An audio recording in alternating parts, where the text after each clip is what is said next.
guests. Sorry. This is the time to click continue if you acknowledge that we're being recorded. Okay. My name is Stacy Davidson and I'm the president of ARCE Missouri. It's my pleasure to welcome you here today. ARCE Missouri is the newest chapter of the American Research Center in Egypt.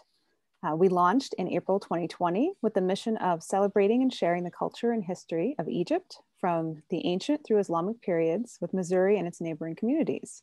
We're pleased that our virtual events are able to expand our programming beyond those geographic areas, and we welcome our national and international attendees to our event. ARCE Missouri's mission is outreach and education. We schedule presenters and topics which are accessible, interesting, and fun for all audiences. We also strive to provide a community in which institutions, professionals in the field, and non-professionals of all ages can share their knowledge, interest, and love for Egypt. You can stay up to date with ARCE Missouri news and events by following us on Facebook, Twitter, or by accessing our website at www.arcemissouri.org. Although both ARCE National and ARCE Missouri provide free public outreach events like this one, some lectures, workshops, and benefits are restricted to ARCE members. If you enjoy ARCE Missouri programming and would like to be more involved in our organization, visit www.arce.org/membership. Make sure to select Kansas City, Missouri, and to affiliate with our chapter. We hope you enjoy today's presentation, From Storage to Showcase, Conserving Ancient Egyptian Animal Mummies. Our guest speakers are Dr. Sarah Schellinger and Ms. Mimi Levesque. Dr. Schellinger is a visiting fellow and lecturer at Ohio State University in two departments, Near Eastern Languages and Cultures and the History of Art. She specializes in the art and archaeology of ancient Egypt and Nubia with an emphasis on domestic architectural analysis. Before coming to Ohio State, Dr. Schellinger served as the inaugural Andrew W. Mellon Postdoctoral Curatorial Fellow at the San Antonio Museum of Art from 2016 to 2018, where she curated an exhibition, Animal Mummies. Science Explores an Ancient Religion, on the museum's collection of animal mummies. Dr. Schellinger is currently the co-director of the Es-Selim R4 archaeological project in the northern Dongola region of North Sudan. This project examines the lived experience of the Kerma Period peoples at a provincial settlement site prior to the Egyptian New Kingdom colonization of Nubia. Ms. Mimi Levesque, Director of Archaeotechnica Conservation Services, is a conservator of objects and textiles with a special interest in archaeological materials, in particular, ancient Egyptian artifacts. She has worked for over 40 years on the examination and conservation of Egyptian mummies and coffins. She has also conducted experiments to replicate ancient Egyptian faience and cartonnage, which sounds really cool, and we'll have to talk about that later. Ms. Beck has worked as a conservator at the Museum of Fine Arts Boston, the Rhode Island School of Design Museum, Providence, and the Peabody Essex Museum in Salem. She has served as a consultant to Egyptian collections and installations for many museums across the United States, including the Mummy Collection at the Michael C. Carlos Museum in Atlanta and Animal Mummies at the San Antonio Museum of Art. She was also a consultant with the Getty Institute to temporarily safely house the mummy of Tutankhamun during tomb renovations. A warm welcome to you both. Just a reminder, if you have questions during the presentation, please use the Q&A function below. We will have time to answer some questions at the end of the talk. I would also like to thank ARCE Missouri board member, Dr. Kate Shepard, for hosting the event, and Missouri S&T for their webinar sponsorship. Without further ado, take it away, Dr. Schellinger and Ms. Levesque. All right, let's see if we can do this correctly.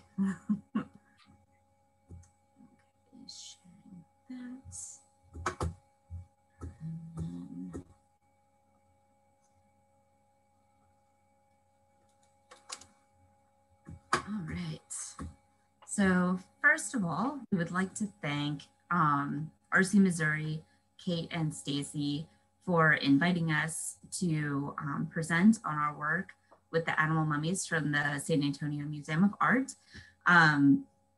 We had a really great time with this project and we learned a lot. And so we're excited to share everything we learned with all of you. Before we begin though, I would like to dedicate this presentation to the memory of my undergraduate professor, mentor, and colleague, Howard Crane, who passed away from COVID earlier this month. He was the first professor to formally teach me about ancient Egypt and will be dearly, dearly missed. But now on to some more fun things. So religion was central to the lives of the ancient Egyptians. They believed that the gods and goddesses dictated all aspects of life. As the intermediary between the divine and secular worlds, the king was considered to be the earthly manifestation of the god Horus, who could be depicted as a falcon or a falcon-headed man, which you can see on the right side of the screen. Because the Egyptians believed that animals were created at the same time as humans and the rest of the world, animals were granted a semi-divine status after their death. Some animals even became associated with certain gods and goddesses who could be represented in anthropomorphic or human form as animals or as animal-headed humans. We can see some of these various representations of their gods and goddesses through these votive offerings. Here we have Anubis, a jackal-headed man who is the god of embalming; Sekhmet, a lioness-headed woman who is the goddess of war and pestilence, so no one to be messed with. We have Sobek, who is represented here in his full crocodile form, and he is one of the gods of kingly power, and he has one of the best epithets of all the deities of he who eats while he mates. So that certainly shows a certain level of power. Then in the middle here, we have Khnum, who is a ram-headed god, one of the creator deities, who created people on his potter's wheel. We have Ptah at the top, here shown in his form as an Apis bull, which was a sacred animal that we'll look at in a minute. He was one of the creator gods as well, but he was believed to have created the world through thought. So it's the ancient Egyptian deity who is most closely aligned to what we think of with the Judeo-Christian Muslim religious sects. We have the god Thoth down at the bottom, who is shown in his full ibis form, who is the god of wisdom and writing.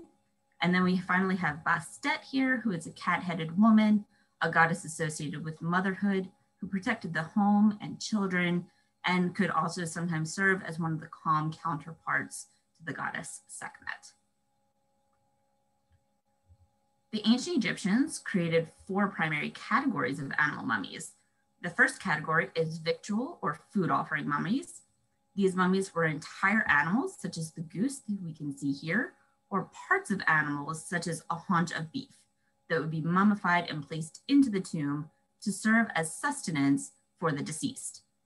Along with the food offering mummies, vegetables would also be presented to the deceased. So you can also see here, let me just get this laser pointer going. You can also see here, in addition to the mummy itself, they would also sometimes create a case that would be in the form of what was inside. So here you can see the head of the goose as well as the tucked in legs. Our second category is one that probably resonates with us the most, especially those with our own beloved pets. And I'm actually a little bit surprised that none of our beloved pets have made an appearance just yet, because one of them was there during our pre-presentation portion, and mine have been kind of circling like sharks in the water, so it's just a matter of time since we're very early in this presentation.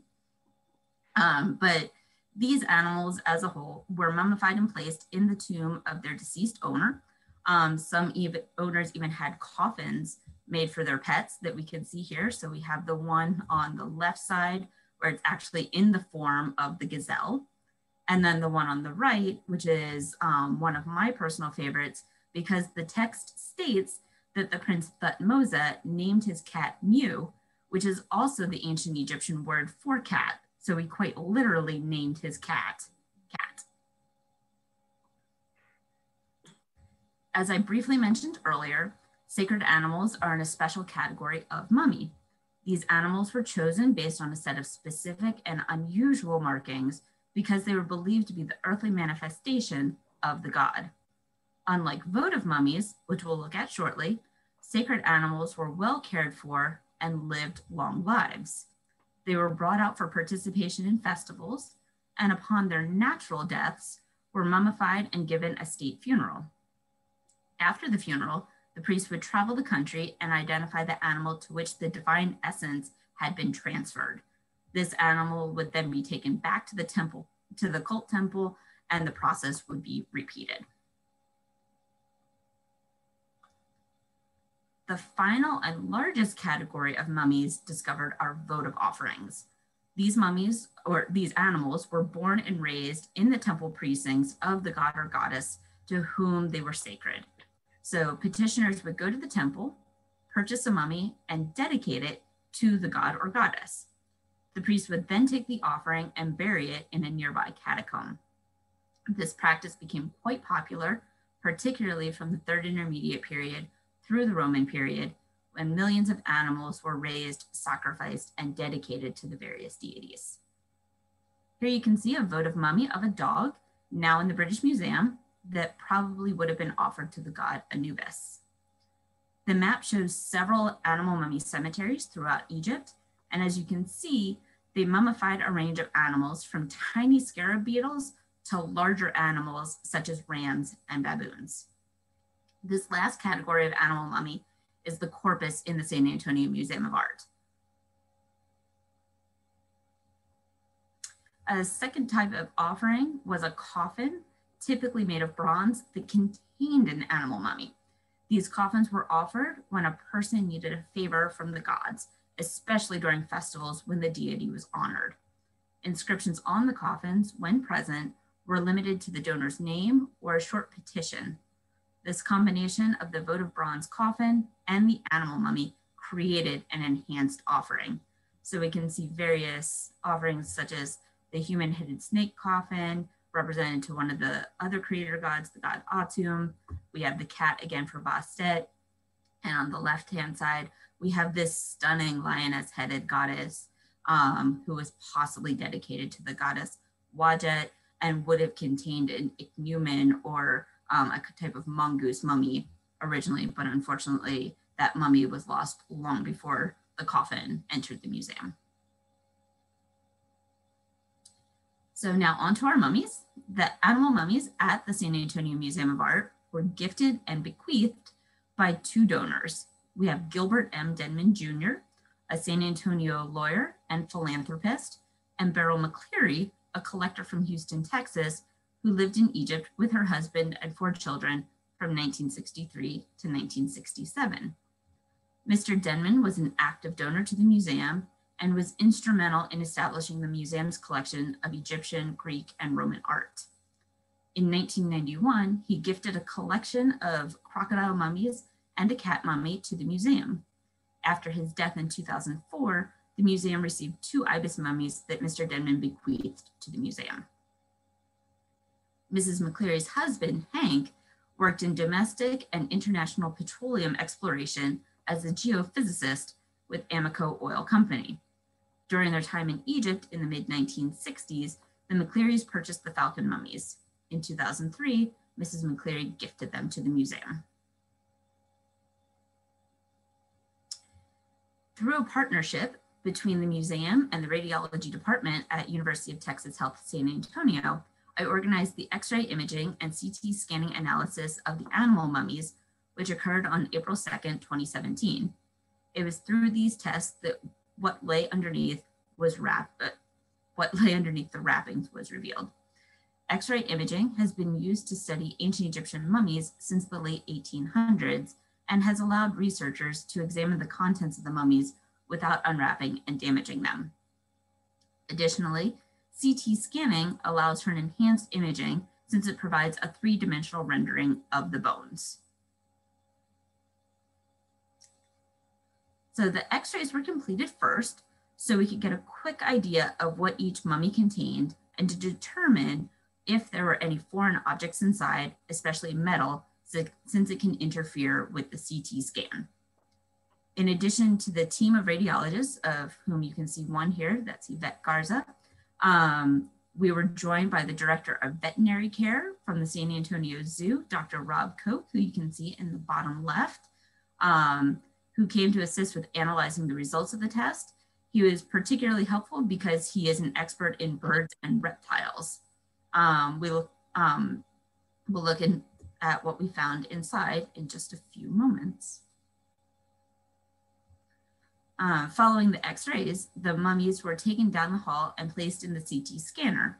After the mummies were x-rayed and CT scanned, it was discovered that they were all genuine mummies containing remains of the animals they were intended to represent.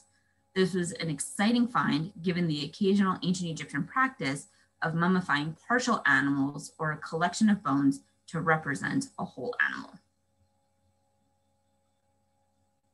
All in all, everyone had a fun day scanning the mummies and enjoyed having the opportunity to see inside them. And there are a lot of smiles in this photo, which is great because we accomplished this given the fact that that morning, tornado and hurricane-like conditions were descending upon San Antonio. So it was a little touch and go at the time, but we all had a great time working on this project. The scanning of the mummies was covered by the San Antonio Express News, and we made the front page.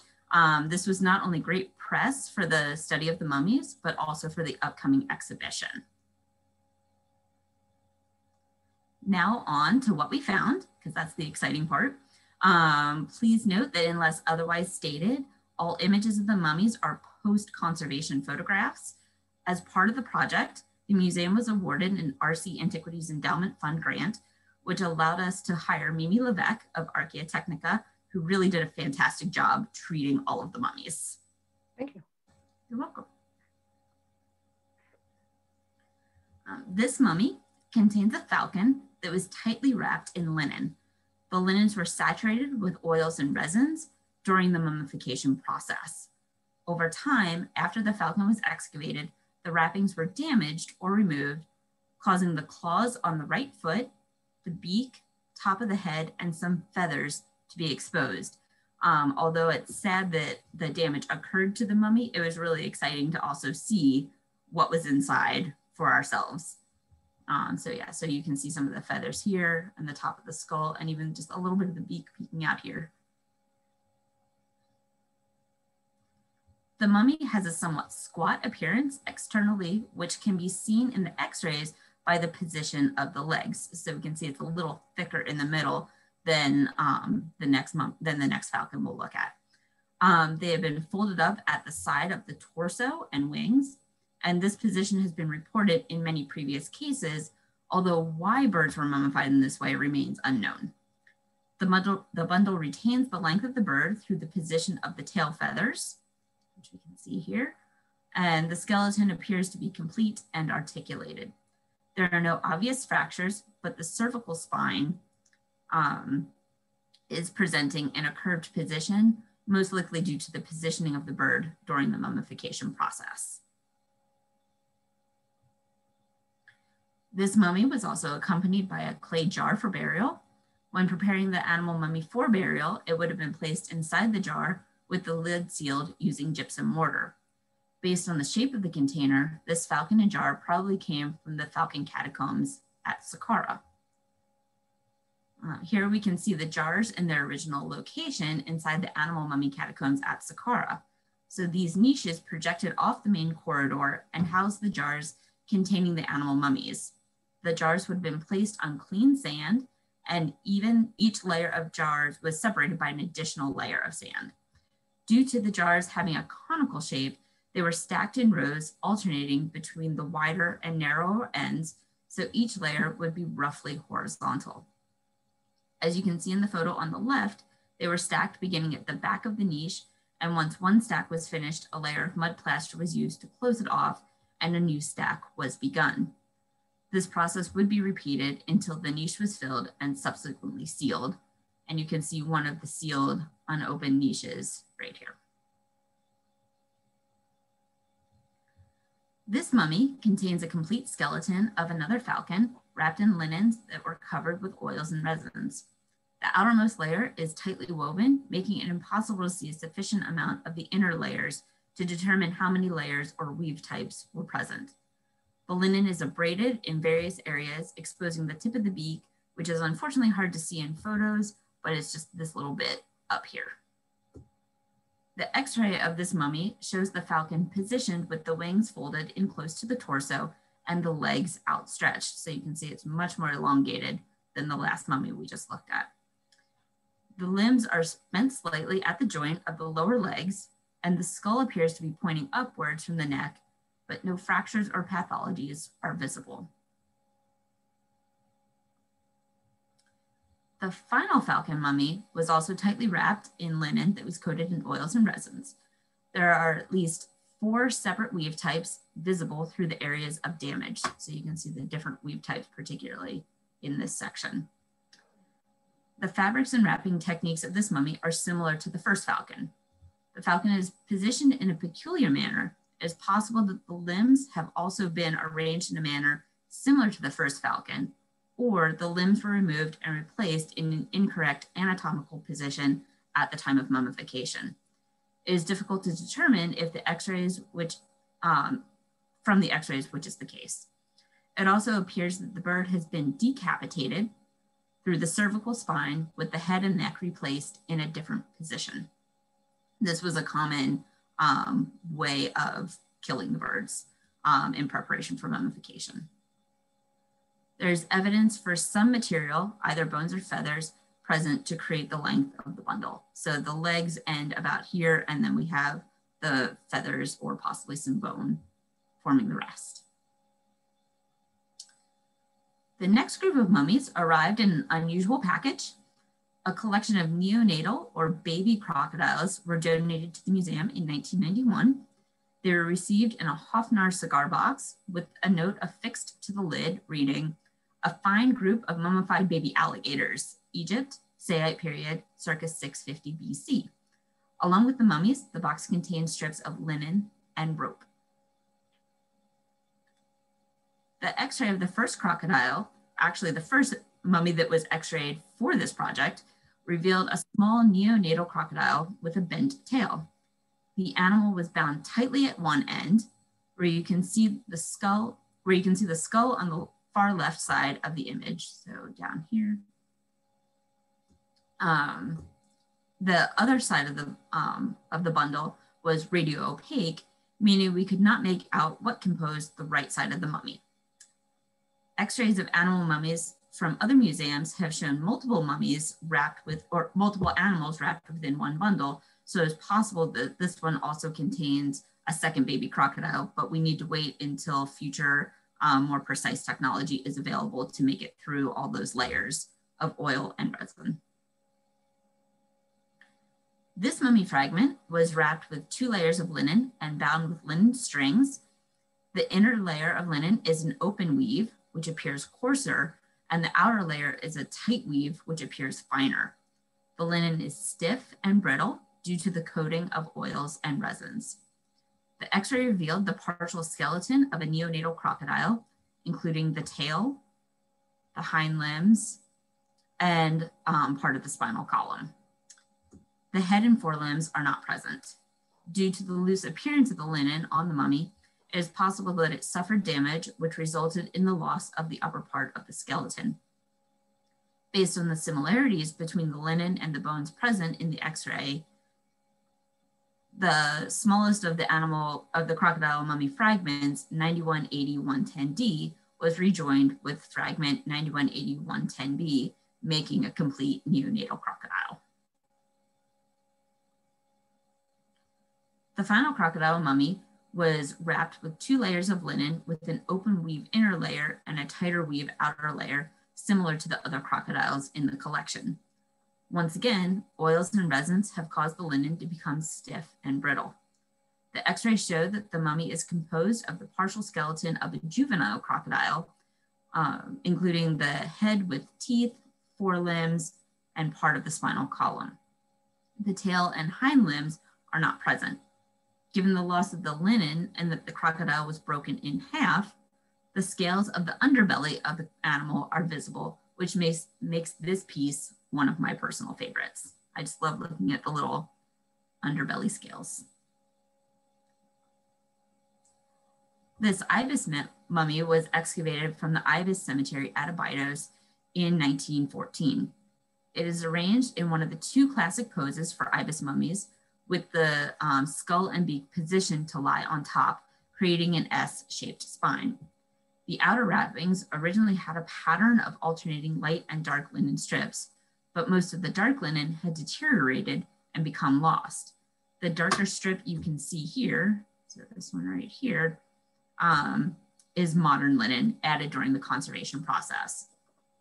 This decorative covering would have been secured to the plain bottom layer of linen using dots of resin during the wrapping of the mummy. No fractures or pathologies are visible in the X-ray. The lateral X-ray projection you can see here shows the position of the spine nicely and confirms that the animal is complete. The tail feathers create the length of the mummy, and an unexpected find between the wings appears to be the remnants of the bird's final meal, where it swallowed a small stone along with some fish. The Ibis mummies yielded particularly nice CT scans since they were slightly older animals.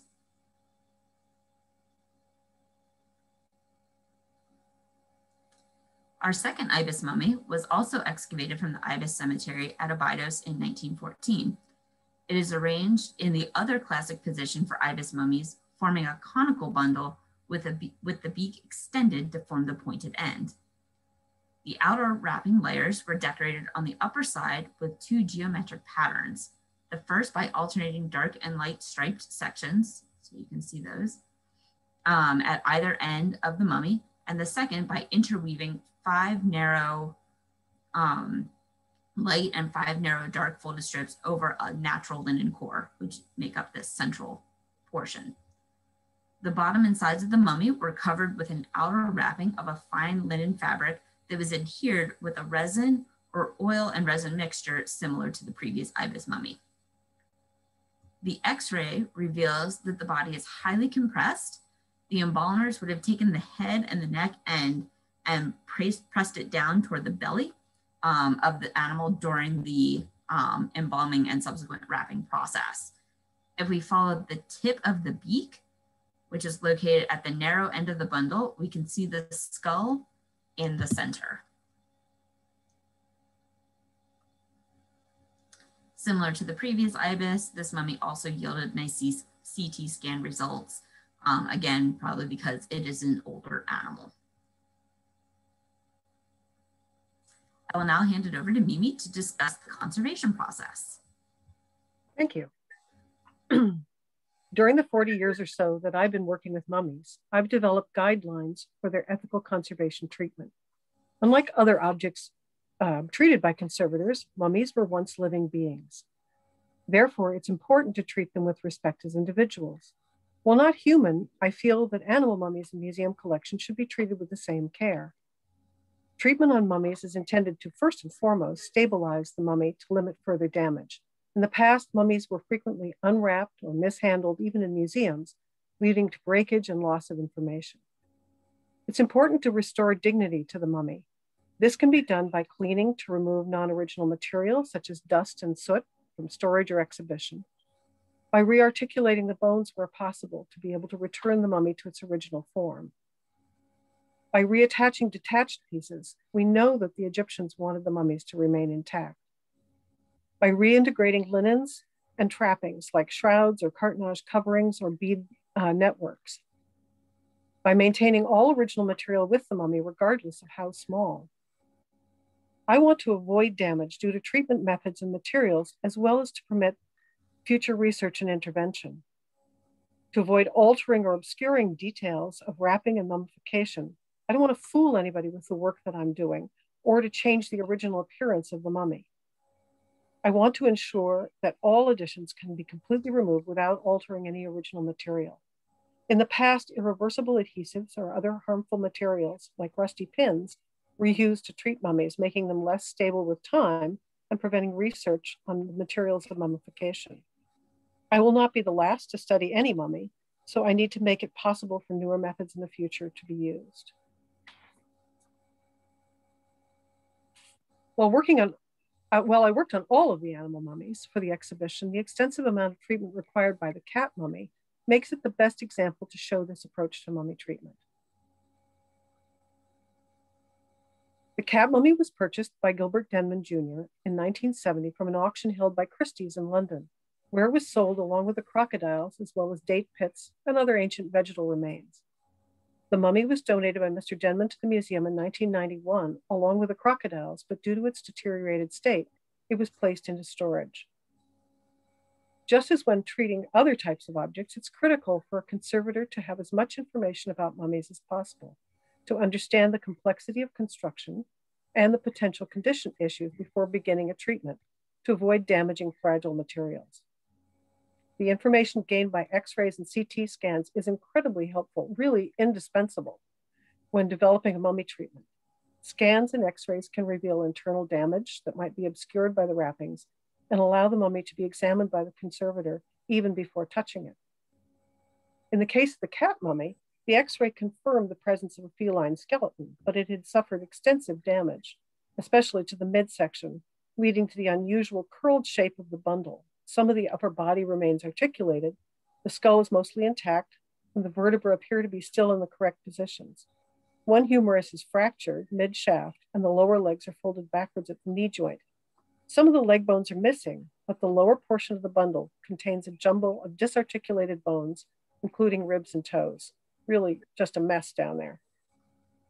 The instability of the mummy had been exacerbated by an extensive ancient infestation of domestic beetles that had consumed most of the cat's flesh and some of the fur, allowing for disarticulation, leaving behind considerable quantities of frass, insect bodies, and debris inside the wrappings. The beetles chewed holes in the linen as they escaped as adults, thus weakening the structure further, and you can see some of the holes in the circles up above. I'm sorry, one of my cats that's going to become a mummy just decided to enter the picture.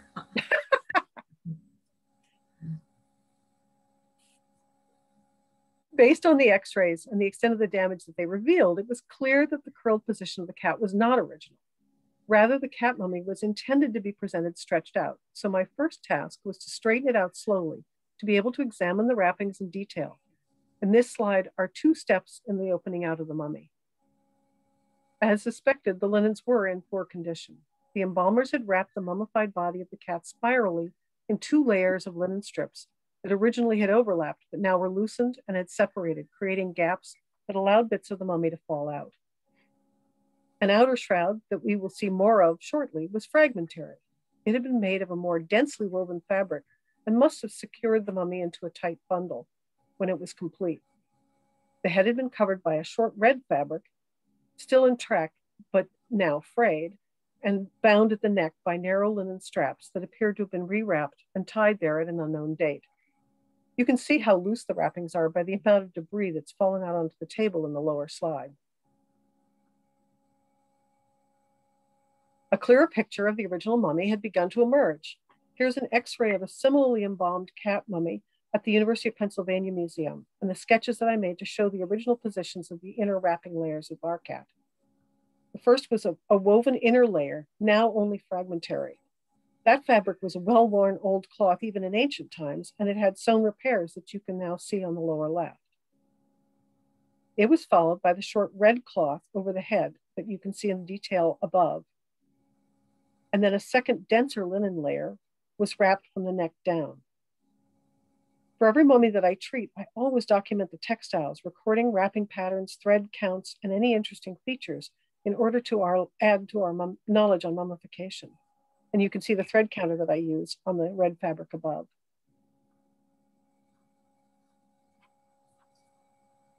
Given the extremely damaged condition of the mummy, it was clear that it would be necessary to create safe inner housings for the disarticulated bones and other remains. Due to time constraints and the amount of losses, it was not possible to rearticulate the skeleton. So Sarah and I determined that the remains of the mummy should be encapsulated in modern linen and replaced into the wrappings. Finer dust and debris were placed in pouches of soft washed Tyvek and archival non-woven polyethylene fabric and placed inside as well to be sure that all the original material was preserved. These packets served to create a solid core for the body of the cat, allowing it to be rewrapped in its original form, because otherwise it would have just been a complete mush if we tried to keep everything separate. Excuse me, as the remains were encapsulated, the linens could be cleaned using a microhose attachment on a variable speed vacuum set at the lowest level. Any additional mummy debris was taken from the vacuum then and placed into the Tyvek pouches. And as the mummy fragments were bagged, the fur color was revealed, identifying our cat as an orange tabby. A large proportion of orange tabbies are male. The tomcat, being one of the manifestations of Ra, is shown in Middle Kingdom magical knives and in the Book of the Dead fighting the serpent Apep.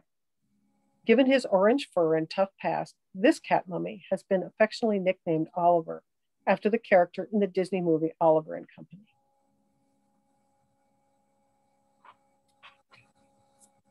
The mummy was then reconstructed.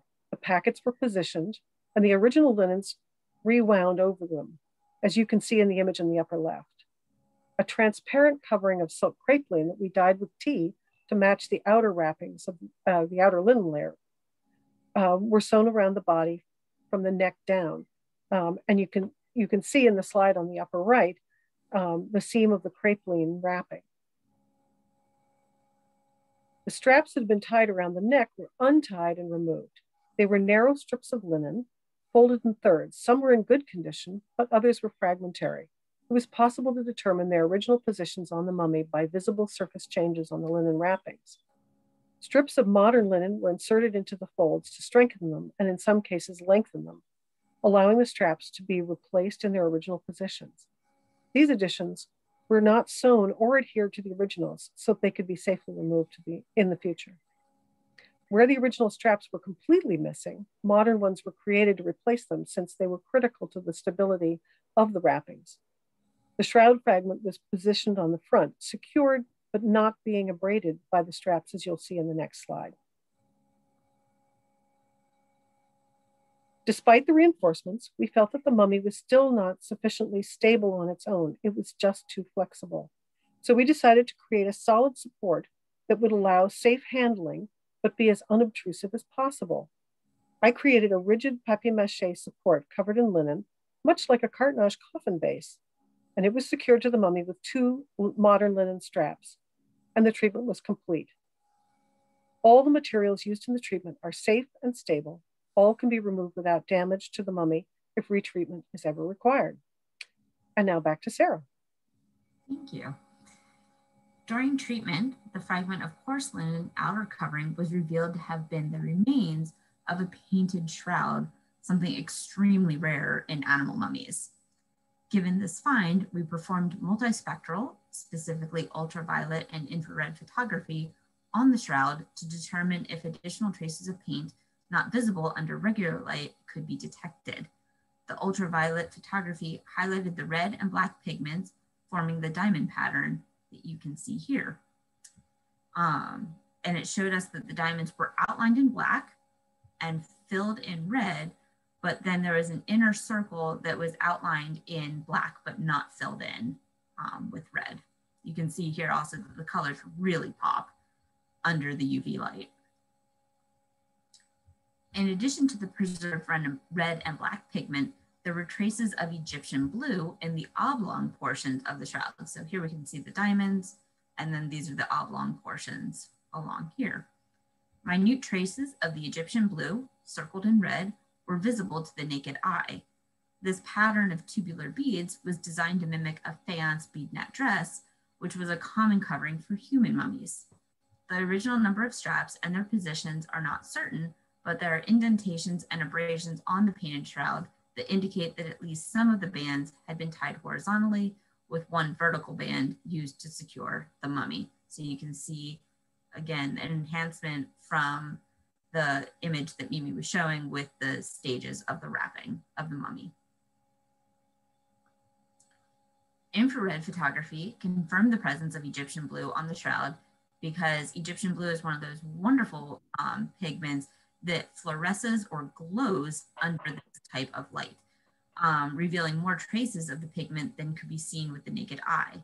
As you can see here, all of the areas in the black and white photographs that have areas that are glowing are all spots where there is Egyptian blue remaining on the painted shroud. So there's a lot more left than what we could see without this photography.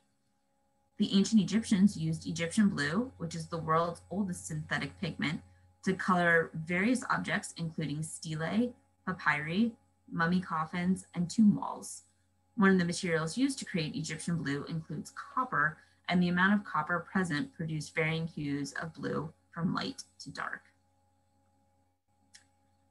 As mentioned before, the presence of a painted shroud is a rare find on animal mummies, but intricate patterns of the wrappings are actually quite common. You can see a nice diamond pattern on this cat mummy in the Cairo Museum, this one in the middle. The design on the shroud can also be found on a similar human mummy shroud, such as this one in the National Museum of Scotland. It similarly has a diamond pattern with a central circle and oblong portions intended to represent faience beads. Due to the similarities between the shrouds, the cat mummy in the San Antonio Museum of Art collection might also date to the Roman period. The results from all of the tests, photography, and conservation were highlighted in an exhibition that I curated titled Egyptian Animal Mummies, Science Explores an Ancient Religion. It was quite popular among all ages, because who doesn't love an animal mummy? Now, an exhibition doesn't just happen overnight. A lot of work goes into creating the space and placing the objects. So we looked at a lot of the conservation. We also saw the results of some additional photography, but here we can see some additional behind the scenes work, such as we can see Tim Forrester over here making some of these specialty mummy mounts that were built based off of the template that Mimi recommended that would be the safest way to display them, both in the exhibition and later in the permanent collection. And then on the right-hand side, you can see two of the preparators and art handlers, as well as one of the registrars working together to make sure all of the objects go into the right case safely and securely. We can see now here all of the votive offerings and the animal mummy coffins that we looked at earlier. One thing we noticed after installation was that the shadow from the ibis here formed actually a little pyramid. We thought that was a fun and appropriate coincidence and completely not planned. It was just simply the placement of the object and the placement of the lighting, but it made us smile. And then all of the animal mummies were displayed with their x-rays so that visitors would also have the opportunity to see what was inside and to be part of that exciting discovery. And of course, Oliver got a spotlighted wall all to himself, and I think became a fan favorite of the show as well. So this project and exhibition owe its thanks to many people for making it possible. I would like to thank the Andrew W. Mellon Foundation for generously supporting my postdoctoral position and exhibition at the museum. ARCE for awarding us the Antiquities Endowment Fund grant for the conservation and multispectral photography of the mummies, and all the local donors for their sponsorship of the project. I would also like to thank the medical team at University of Texas Health San Antonio for volunteering a Sunday to perform the x-rays and CT scans. And finally, I would like to thank the entire staff at the San Antonio Museum of Art for all of their hard work preparing for this exhibition.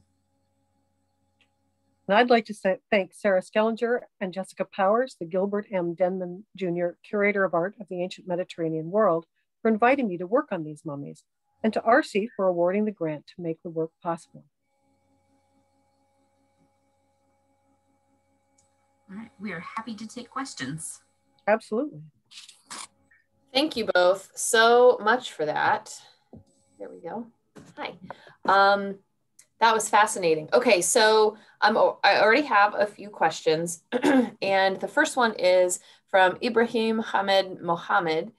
And he asked, how can you help in the conservation of antique linen shrouds in Egyptian museums? And Ibrahim, if you're still here, I wonder if you could maybe clarify a little bit. Do you mean how could Mimi and Sarah help in that conservation, or how people can help in that conservation of linen shrouds? Are you here still? I will wait for him to come back with that clarification, and then I'll move on to another one. And then when he comes back, Okay. Alexandra Warwick asked, why did you choose to erase the folding of the cat mummy if it was part of the cat mummy story?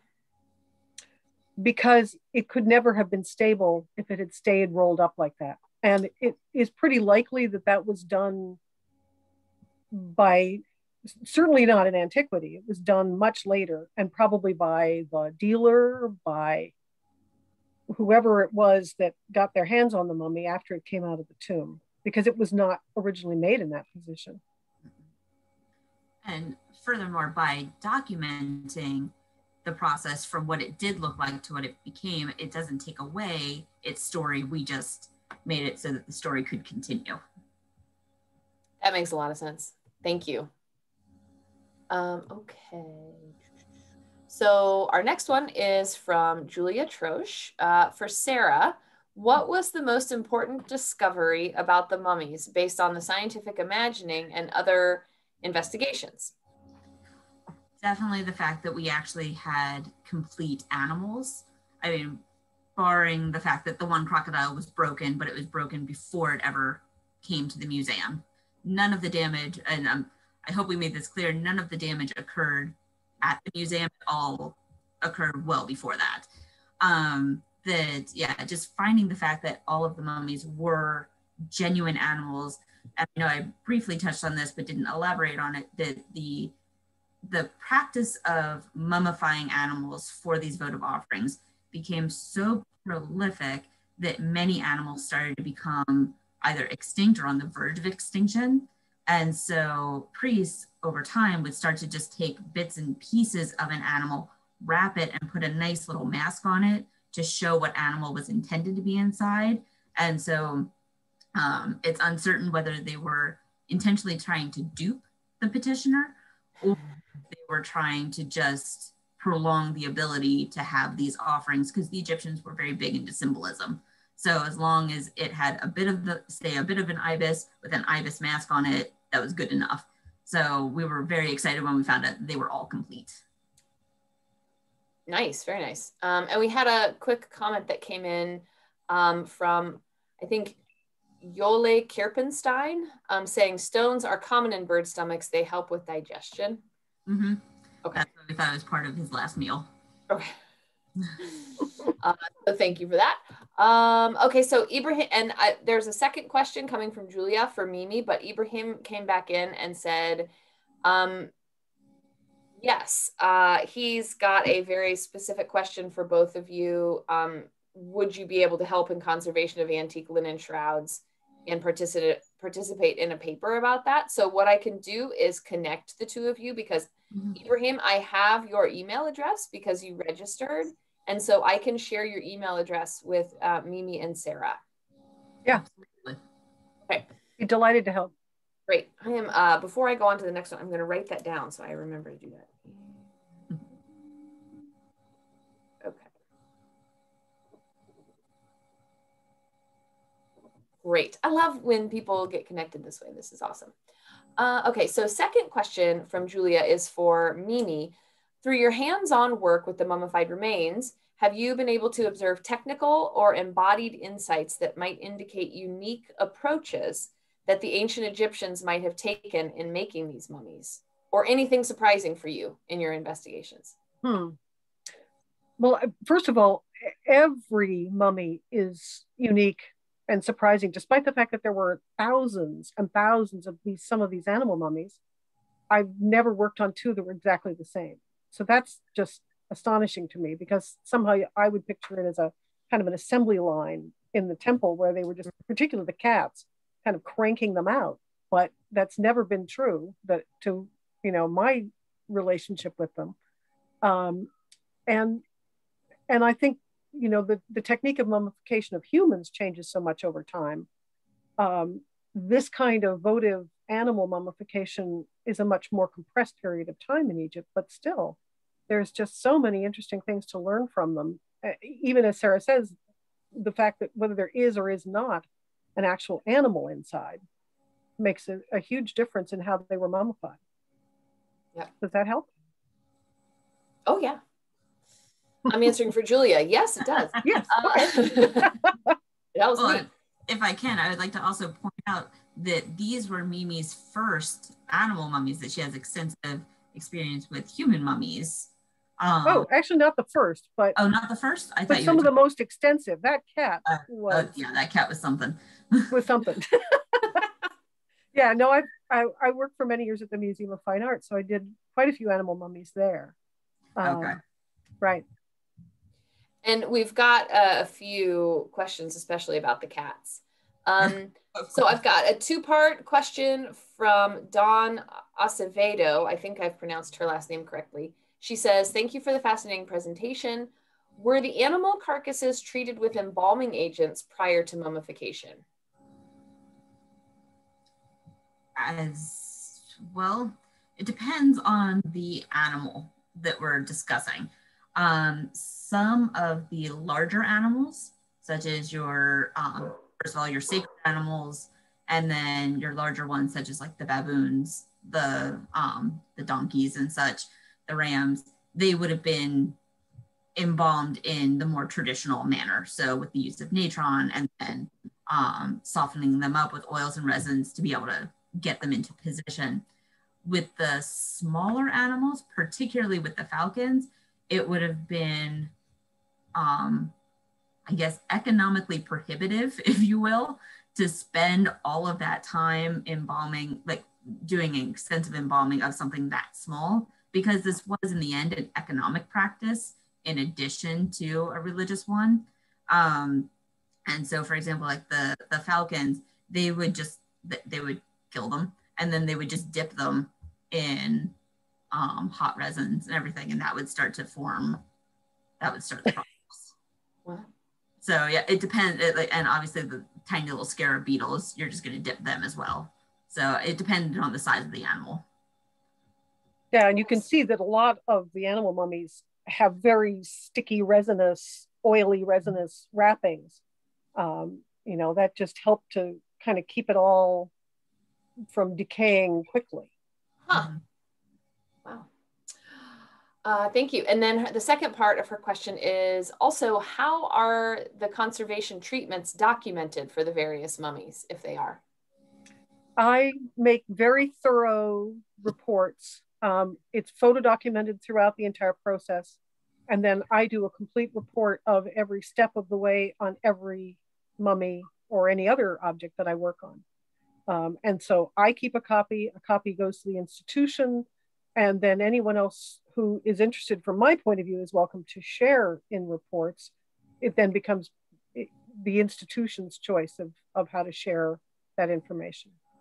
I know people who are starting databases, but they haven't gotten up and running to the point where I've wanted yet to reach out to institutions and say, okay, may I now add my reports to your database? But we're going to get there soon. And actually, if I could do a quick addition with that, speaking of databases, out of the University of Manchester, there's the Animal Mummy Biobank, and they're doing an open access repository of information for animal mummies that are placed in museums throughout the world, not just in the UK or Europe. And the San Antonio mummies are part of the Biobank project. Okay. So they will be available open access. Oh, wow. That's really good. So thank you for that. So this question, I don't know, maybe it has already been answered. I'm editorializing on a lot of these. Oh, and Stacy shared the link in the chat for that, so that's good. Sarah Orell asks, were the oils and unduents used in the preparation of animal mummies the same as were used in human mummy production? Again, it depended on the type of mummy. But yes, absolutely, for the sacred animals, because they were given full treatment. There are even embalming spots where you can see where they took out the major organs and put them in canopic jars even and everything. But again, with the smaller mummies, it would have been the same materials used, but just maybe not used to the same extent. Okay. A question from Suzanne Stone. Did the folded linen on the cat mummy require specialized treatment to unfold it without damage? No, actually, one of the things that's really extraordinary about the preservation of ancient Egyptian linen, the lighter colors, not the dark linens that you see there, they're very often in excellent condition and don't require even extra humidification or anything to allow them to be opened up without damage. So it always amazes me that this is the way it is, but ancient Egyptian linen was made fabulously well. It's like they wanted it to last for a long time. You'd think. Okay, so just a few more. From Abir El-Adani asks, is it possible that the shroud on the cat mummy was reused from another human mummy or added during the 18th century by a dealer? Oh, that's a good one. Absolutely. Really? Yeah, because it's clearly cut. So we are working off of the information that we have in front of us. But yeah, it's quite possible, because if you look at the size of the diamonds, they're a little bit bigger than what you might expect for being originally made for a cat that size. So yeah. Wow. Okay, so we've got 4 more questions that I'm gonna ask on here. So Clara Wright asks, thank you so much for this fascinating presentation. I'm curious about the falcons. Do we think these were bred in captivity or hunted in the wild?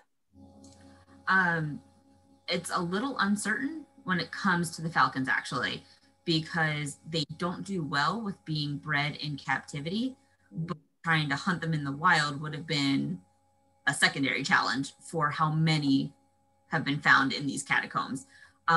So it's a little uncertain, especially because they tend to be more mature birds, as opposed to with other animals like the cats, where they're much easier to domesticate, keep them in a confined area, that you have a range of ages for things like the cat and the dog mummies. But with the falcons, they tend to be a little bit older. So I would personally think that they probably did more of it through capture and utilize what they have at the moment.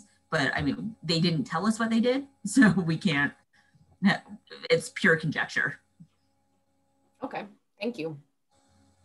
Brenda Baker says, it's fantastic to see how everything worked out, especially the transformation of the poor broken cat mummy into the star of the show. Were you able to estimate the age of Oliver? First of all, hi, Brenda.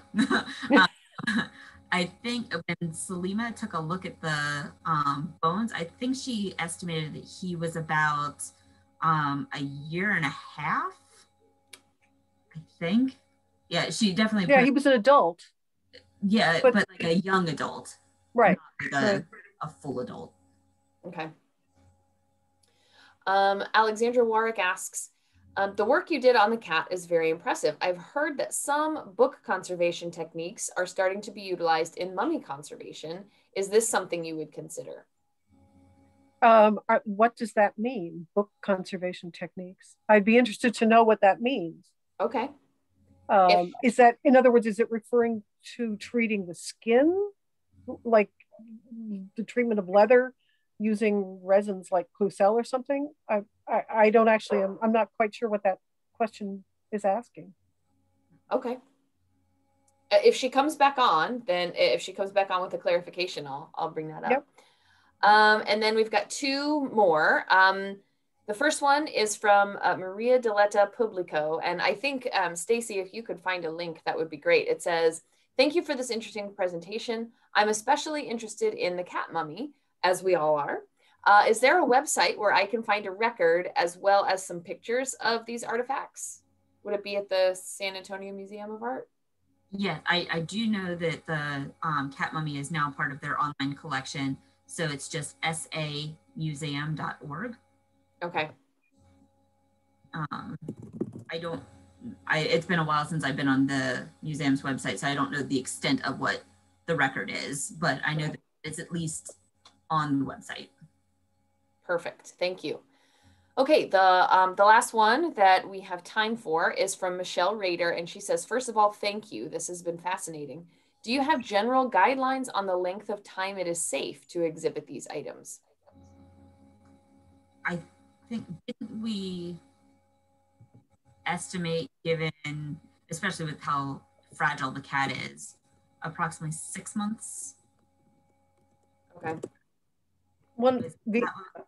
The issues for how safe they are there are a lot of things that go with that. It's like, how low are the light levels in the exhibition? What's the climate control in the space? How stable is the environment around it? And so, you know, for something like light, many of these objects, I mean, textiles are obviously going to be sensitive to light. And so generally speaking, you know, people use rules of thumb of, you know, you try not to expose them for longer than, let's say, 6 months. But if you have an extremely low light level situation, or a room where the lights only go on when people are in it, like the screen behind me, which seems to do that, that, you know, you can probably you can always play time versus exposure intensity. Okay. Yeah. So it's a complicated answer. Yeah. As a lot of these are, and displaying anything, I think, would have complicated answers. Yeah, absolutely. These have all been excellent answers, or excellent questions and answers for an excellent presentation. It was so fascinating. Thank you so much. And thank you, everybody, for your questions. I'm going to let Stacy come back on and close this out. Yes, thank you both very much. Very fascinating. We had a lot of great questions from the audience. And if Kate could share her slide. Yep. We will not be hosting an event next month as we typically do, because next month is the ARCE Nationals virtual annual meeting. So if you want to spend a few days completely like Egyptology boot camp, then I would suggest going to the website and checking it out and seeing if this is an event that you might want to take part in. There are different tracks every day, so you can choose if you want to view history or language or religion presentations, and it really is quite the experience. And since it's virtual this year, it's easier for a lot of people to attend. So the website is www.arce.org, and there is a little section under events where you can select annual meeting to find out about the schedule and how to register and more information about that. So we'll be back in May for another event like the one that we have today.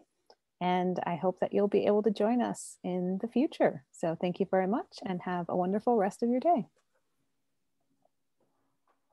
Bye, everybody. Thank you.